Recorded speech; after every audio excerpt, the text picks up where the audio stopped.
satisfaction que nous avons procédé ce matin à l'ouverture donc des vannes pour l'irrigation de ce périmètre-là, qui est de plus de 800 hectares.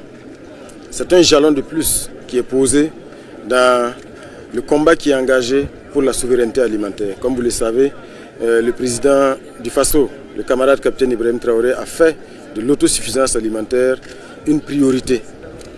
Si bien que l'offensive agro-pastorale et halieutique qui s'exécute actuellement a vocation donc à faire en sorte que notre pays, le plus rapidement possible, puisse sortir du cycle de la faim.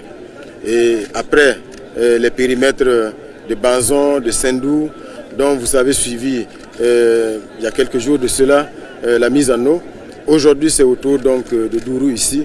C'est encore un acte important et qui va permettre de donner des moyens de production à nos producteurs, à nos paysans qui ne demandent que cela. Et comme je l'avais indiqué, ce sont pratiquement 800 hectares ici. Et ça montre le potentiel.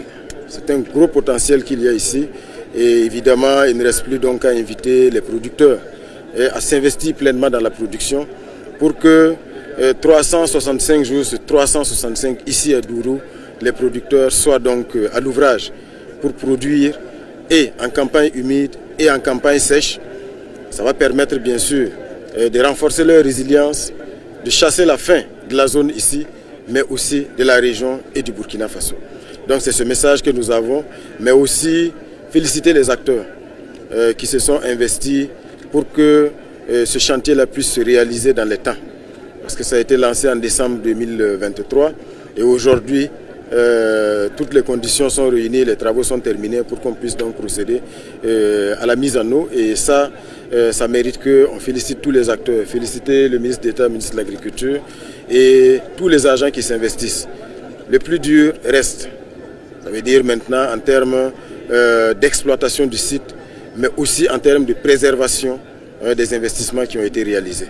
Donc c'est une responsabilité partagée entre les techniciens, les producteurs. Il faut que tout soit mis en œuvre pour que les gros investissements qui ont été faits ici, c'est près de 17 milliards et demi qui ont été investis. Cela nécessite qu'on en prenne soin pour que ce soit un investissement durable qui change de façon durable et de façon définitive les conditions de vie des populations dans la zone, mais aussi que chaque année on puisse sortir ici des quantités importantes de céréales, de produits de la maraîchiculture qui vont permettre bien sûr de nourrir vraiment les Burkinabés. Et comme je dis, c'est vraiment un acte très important.